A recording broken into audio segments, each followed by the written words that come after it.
Kana ana sapa Rasulullah iku yaklimu ngetoki sapa Rasulullah alfarahu ing pira-pira dikolamin iku yaklimu alfarahu ing pira-pira kupuni Rasulillah ngetoki alfarahu ing pira-pira kupuni Rasulillah wayak sulam gunjingi sapa Rasulullah syaribahu ing brengosi Rasulillah yaumal jum'atin dalam dina Jum'ah qoblal khuruji dalam sadurunge miyos ila sholati maring sholat. Untuk sing boten badhe kurban setiap Jumat kesunatan untuk motong kuku, motong brengos, motong jembat lan sak penunggalane sadurunge metu dhateng Jumatan. Tapi lek sing badhe kurban mboten kesunatan mulai tanggal 1 sampai sembelihan kurban. Baru mangke sak badane penyembelihan kurban disunatkan untuk ngetoki kuku, disunatkan untuk ngetoki brengos, potong rambut, jembat lan sak penunggalan. Didhawuhaken kalian Allah Ta'ala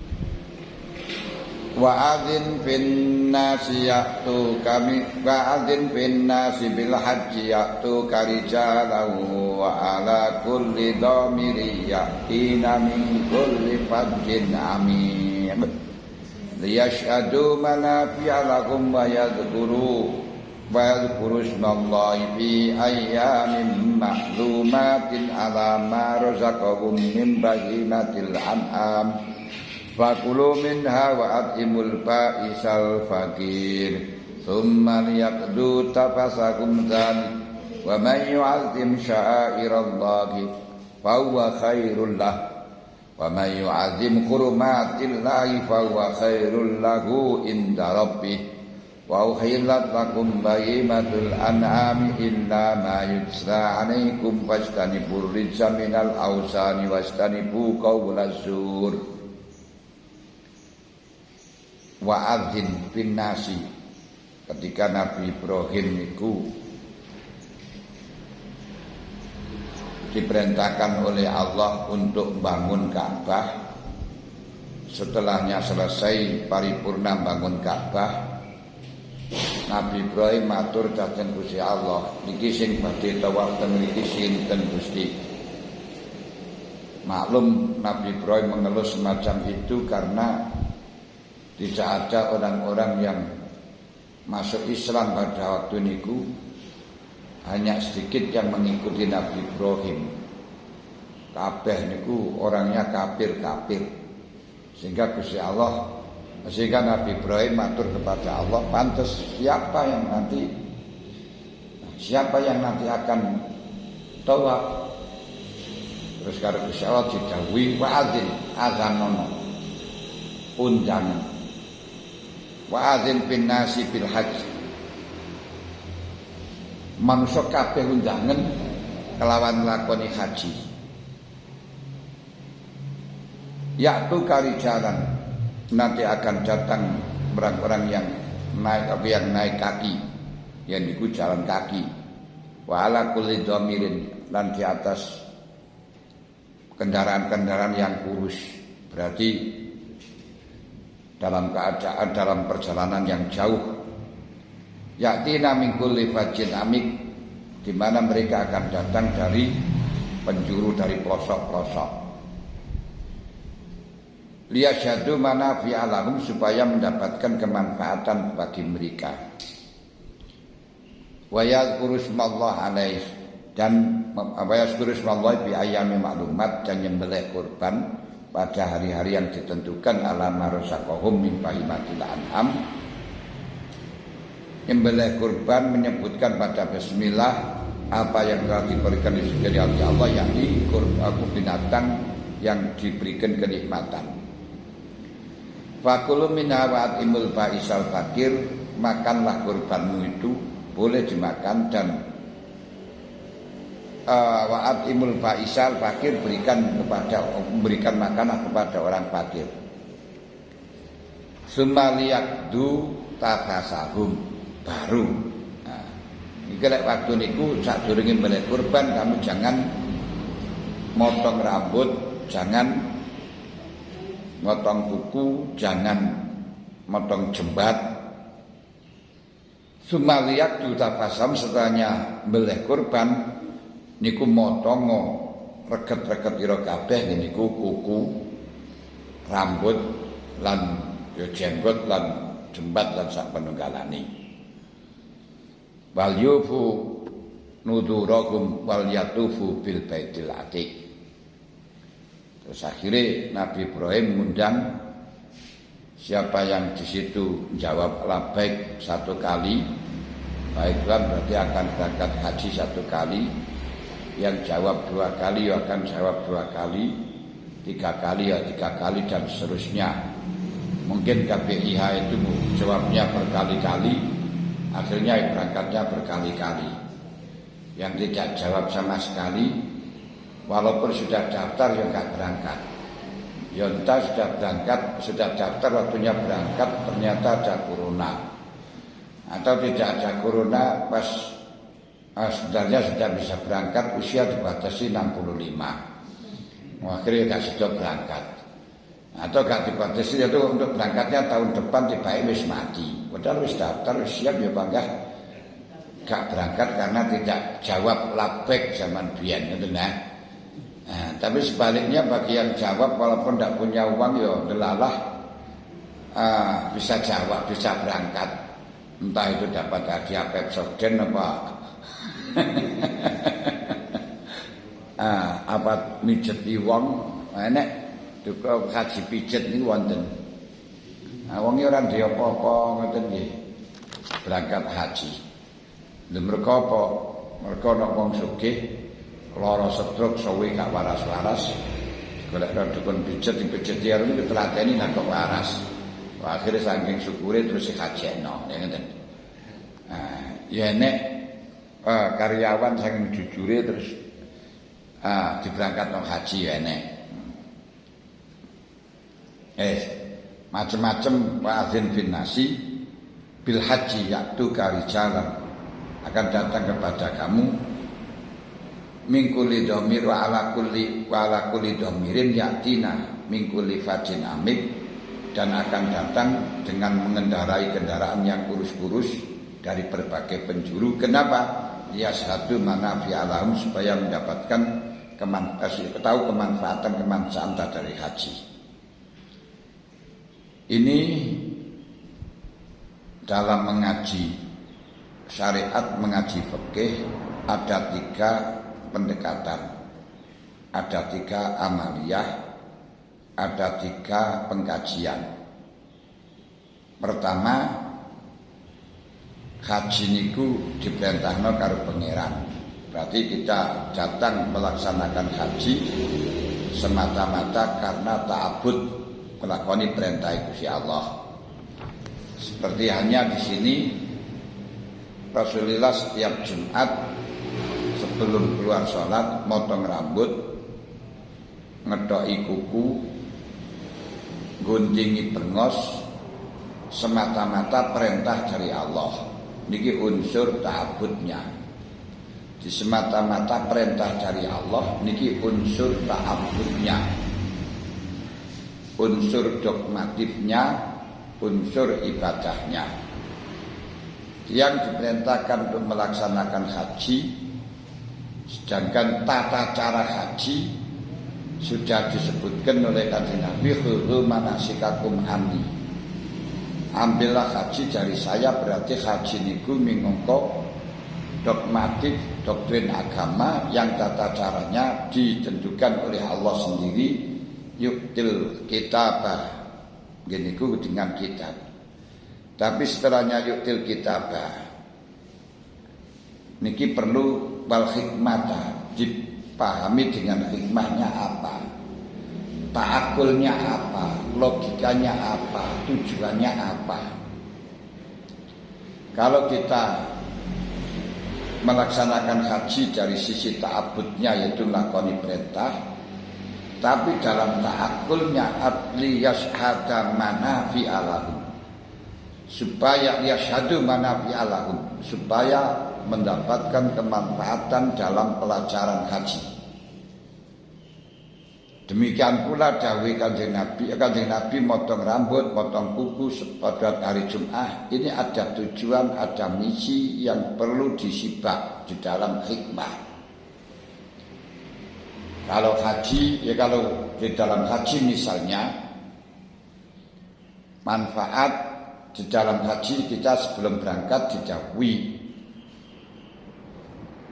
faman farada fihinnal hajja fala rafasa wala fusuqa wala jidala fil hajj fama taf'alu min khairin ya'lamullah wa tazawwadu fa inna khairaz zadit taqwa wattaqun ya ulil albab.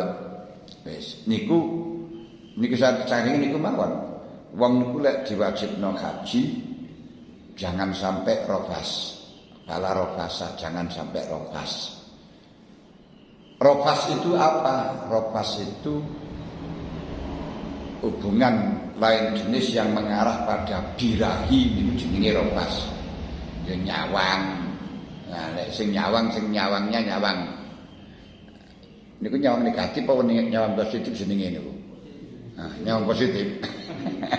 Yang mengarah. Nah, negatif niku. Wis engko saya mengarah ke sana niku jenenge nyawang, niku rofas ngoten. Nah, beda karo nyawang krana ben kenal untuk transaksi, untuk dadi nuku niku lain maneh. Nah, niku sing positif, sing niku negatif. Termasuk salaman, salaman karo rada niku ya negatif. Dan pokok sing penting hubungan rofas. Ngomongke masalah sing jembrek-jembrek niku nggih rofas. Jembrek-jembrek niku artinya barang-barang yang tidak patut untuk disampaikan. Nah, contohnya bagaimana? Nah, kalau saya nyontohkan berarti saya menyampaikan sesuatu yang tidak patut untuk disampaikan. Repot itu. Nomor 2, wala fusuko, tidak boleh melakukan perbuatan fasik, perbuatan jelek, perbuatan yang salah, melanggar hukum. Ketiga, wala jidala, tidak boleh berdebat merasa paling benar di dalam mazhabnya, di dalam jalan pemikirannya, dalam tata cara ibadahnya. Ada perbedaan antara mirok, mukhasomah, jidal sama-sama geger, tapi lek jidal niku geger di dalam masalah urusan mazhab, di bener-beneran mazhab. Kalau mukhasomah niku geger dalam urusan rebutan bondo. Mirok niku pur lok-lokan geger sangkut apa urusan yes, pokok sebenarnya mirok niku urusan selok-lokan ngoten wadan-wadanan niku mirok. Mirok geger lok-lokan wadan-wadanan.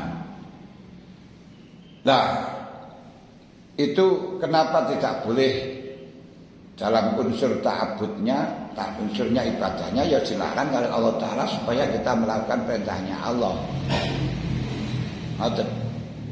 Namun di dalam di dalam ta'akulnya, hikmahnya, bahwa di dalam melaksanakan haji ini tidak boleh rofas, dikarenakan kita di dalam haji nanti akan ketemu dengan orang yang bermacam-macam, akan bertemu dengan orang yang beraneka ragam macam.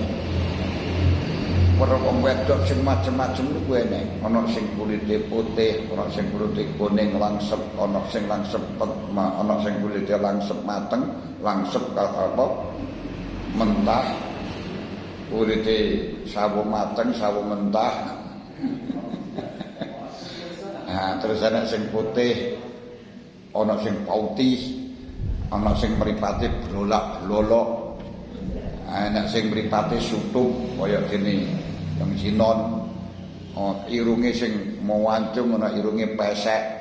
Wonge sing gedhe dhuwur, ana sing cilik langsing, ana sing cebol-cebol. Semuanya kumpul.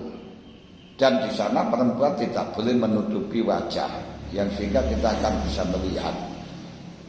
Nah, ini Allah memberikan pelajaran kepada kita. Kumpul karo ngopoe pokok ora nguasno enggak masalah.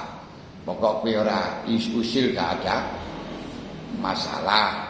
Sing jadi masalah walaupun ditutup lek kowe buka kowe usil ya enggak ada masalah. Berarti di sini kamu tidak boleh lofaz berbicara soal jember atau nyawang yang negatif atau berbicara yang soal negatif. Dan ini dalam sisi logikanya berarti kita jangan mengganggu istri orang, jangan mengganggu pada orang lain sejenis, walaupun kumpul bagaimanapun jangan ganggu biar aman.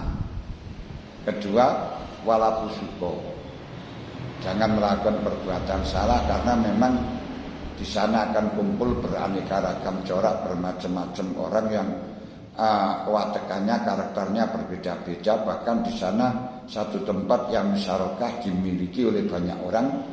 Mestinya seakan kejejing saja harus antri, ke makan saja harus mantri, semuanya antri. Di sini jangan melakukan perbuatan fasik, melanggar aturan, berarti harus sesuai dengan urutan. Nah, di sini juga menggambarkan dari logikanya bahwa kita semuanya supaya tidak geger, supaya tidak aman, supaya tidak terjadi bentrok, jangan melanggar kesalahan, jangan melakukan kesalahan, jangan melanggar aturan. Ketiga, wala jidala, tidak boleh debat. Karena apa? Di sana kita akan kumpul dengan berbagai macam aliran. Tidak hanya seperti di Indonesia yang lebih dari 200, lebih dari di Indonesia. Yang di Indonesia tidak ada. Yang di Indonesia ada, semuanya ada. Biasanya di Islam yono, NU sudah jelas, Muhammadiyah, Al-Irsyad, Ahmadiyah, ada Syiah, ada LDI, ada kepercayaan orang haji, orang yang haji. Beraneka ragam macam tengriko. Nah, dengan beraneka ragam macam baik Bahaiyah,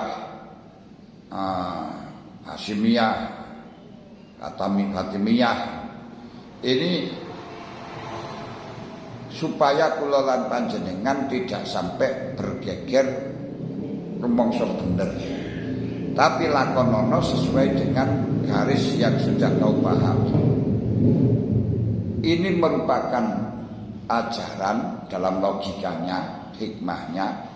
Kamu kumpul beraneka macam aliran apapun dengan berbagai macam agama apapun, asalkan tidak sampai kita mengolok-olok kepada orang lain, tidak merasa benar sendiri, tapi kita melakukan dengan sesuai dengan aturannya kita sendiri, tidak akan pernah geger, aman korone. Nah, demikian pula Rasulullah memerintahkan kita untuk mandi di dalam hari Jumat, mandi ketika sholat Id, mandi ketika sholat gerhana, mandi ketika sholat istisqa, yakni event-event ketika akan ketemu dengan banyak orang itu kongkon mandi. Dikongkon ngedoki kuku, dikongkon ngedoki rambut, dikongkon ngedoki brengos, jembat dan lain sebagainya 1 minggu sekali. Ini artinya sebelum kita ketemu dengan orang yo sing rapi, rambutnya sing rapi, kukunya sing rapi, brengosnya sing rapi, dan yang bersih. Ini dalam logikanya. Setelahnya kita berbicara mengaji di dalam logika, yakni bagian al-hikmah. Yuktil kita bawal hikmah. Hikmahi ngoten niku. dalam sisi ta'abudnya ya seperti tadi itu perintahnya Allah. Terus di sini kedua ada hikmahnya, ada ta'akulnya, ada tujuannya. Setelahnya ini yang ketiga, jadikan takhallud akhlak. Nah ini yang perlu. Perintah haji berarti wala rafasa wala fusuqa wala jidala ini hanya sebagai gambaran yang kemudian jadikan akhlak dalam kehidupan sehari-hari, kapan saja, di mana saja kau berada, dengan siapa saja kau berada. Nah, ini yang paling penting tengeriku. Nah, di dalam menggunakan akhlak ini adalah mengimplementasikan ajaran Islam sesuai dengan peradaban. Jadi jangan sekali hanya haji yang melakukan haji ya oleh waktu itu meniku tok. Jangan, itu umel yang wong gak cerdas. Nah, yang cerdas itu hanya sebagai contoh yang dicontohkan oleh Allah Ta'ala, yang kemudian ada hikmah, dan hikmah itu jadikanlah pelajaran akhlak. Gini ku dilakukan. Akhlak itu apa? Akhlak itu merupakan karakter sifat yang mengkristal kepada diri seseorang, yang sehingga refleks melakukan perbuatan tanpa harus berpikir, tanpa harus berangan-angan. Ini jenenge akhlak. Kalau cocok dengan syariat dan cocok dengan akal berarti disebut akhlak yang baik. Kalau tidak cocok berarti disebut dengan akhlak sayyi'ah. Nah ini lakukan perbuatan semacam ini sebagai akhlak. Bagaimana akhlak kita? Berarti kita di dalam selain haji pun sehari-harinya jangan robas. Mulane masih ana wedok jumalannya ya aman kalau kau tidak robas. Lanane geger gak karuan niki maka terjadi robas. Apalagi sekarang itu yang paling mengenaskan, sering terjadi robas dilakukan oleh pengasuh terhadap santri. Loh, kok bisa terjadi semacam ini? Masalahnya pondok sekarang itu tidak mencerminkan yang punya pondok kiai itu enggak. Kalau sekarang itu orang punya pondok bukan berarti kiai, enggak. Kiai bukan berarti orang yang punya pondok, enggak seperti dulu. Kalau sekarang pokok punya harta, punya tanah, terus bisa administrasi itu kayak ngusulno terus kayak sekolahan, terus dibangun satu asrama, akhirnya jadi pesantren. Wah itu ngaji atau gak iso ngaji ya bakal jadi pengasuh, hanya itu saja. Pengasuh yang penting ijobnya sudah dicatat ya sudah. Pegawai negeri gak tahu ngaji itu tetap jadi pengasuh. Akhirnya apa yang terjadi? Sehingga terjadi yang semacam itu, banyak memperkosa pada santrinya. Makanya kita jangan memandang karena itu pesantren itu saja, enggak lihat pengasuhnya siapa, terus kiainya bagian siapa, ngoten ajarannya apa. Jangan kok pesantren besar dan mereka dijamin oleh jasa. Lah masyarakat itu kan ya yang penting bisa hubungan ke pemerintah kan ngoten mawon, lobby ngoten. Ini lain kalau zaman dulu jenenge pesantren itu kan, pesantren itu tidak dikomunitaskan, pancen orang yang alim, orang yang dibutuhkan ilmunya, taruh orang datang tanpa diundang, tanpa harus mendapatkan ijazah macam-macam semacam itu. Ini maknanya yo wong sing alim temenanan pancen digoleki. Kalau sekarang tidak. Sekarang ini malah sing apa itu namanya malah dijadikan komunitas, bahkan tidak hanya komunitas juga harus ada apa itu namanya marketingnya. Marketing berarti ya dicari santri kemana-mana, nanti yang bisa mendapatkan akan dikasih bonus, dan yang mondok di situ juga ada bonus dan sebagainya kan ya. Itu kan ya beda motifnya dengan dulu ini beda. Makanya kalau terjadi rofas barang itu ya wajar, kita tidak bisa menyalahkan. Oh itu perbuatan kiai, bukan karena kiai, bukan kiai lah. Nah ini kira ini kudu paham kita. Jadi lek wis duwe pondok kiai ora iso. Zaman dulu ya memang gitu ya kan, tidak bisa itu terus duwe pondok dari ini kiai, ora gak duwe pondok gak kiai enggak. Ini berbeda. Memang Bu mulai kapan nih kok mulai wonten sekolah satu atap nih kan, program satu atap nih kan, akhirnya banyak kiai-kiai dadaan orang ngaji orang pondok iso duwe pondok kan. Akhirnya terjadi ngoten iki lho pas.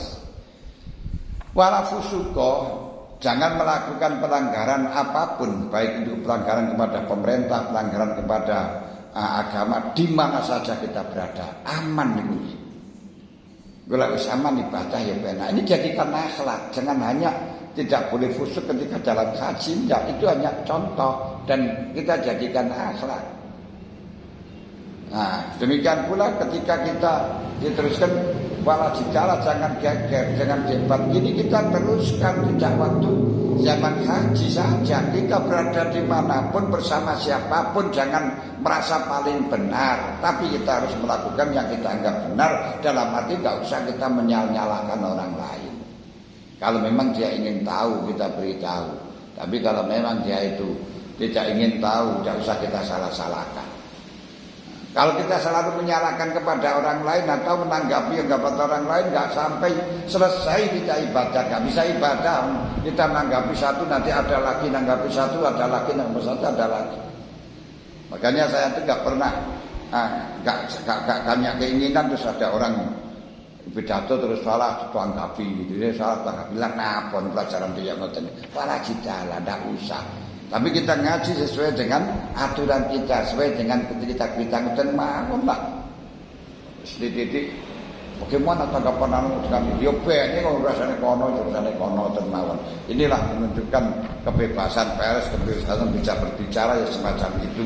Dan toh masalah yang sifatkan siapa saja tidak harus orang itu mengikuti. Enggak ada orang itu harus mengikuti fatwa, itu tidak ada. Nah, ya terserah kan, berbicara terserah misalnya di dunia global ini ngeten iki ya ini apa tuh transformasi yang sangat luas, yang sangat luas dia ya nih. Jadi sing ngaji sapa, sing ngaji ahli atau ora ahli bisa ngarek cilik ngaji pelek busalah terus diplut tadi internasional kan. Malah kalau banyak yang nanggapi, kalau salah banyak yang nanggapi, banyak duitnya. Loh, dengerin gue, makanya jangan sampai kita terjebak dalam laro fasa wala fusuq wala jidal. Nah, demikian pula. Ini sing penting ngoten niku warone. Jadi kita dalam mengamalkan ajaran pertama dengan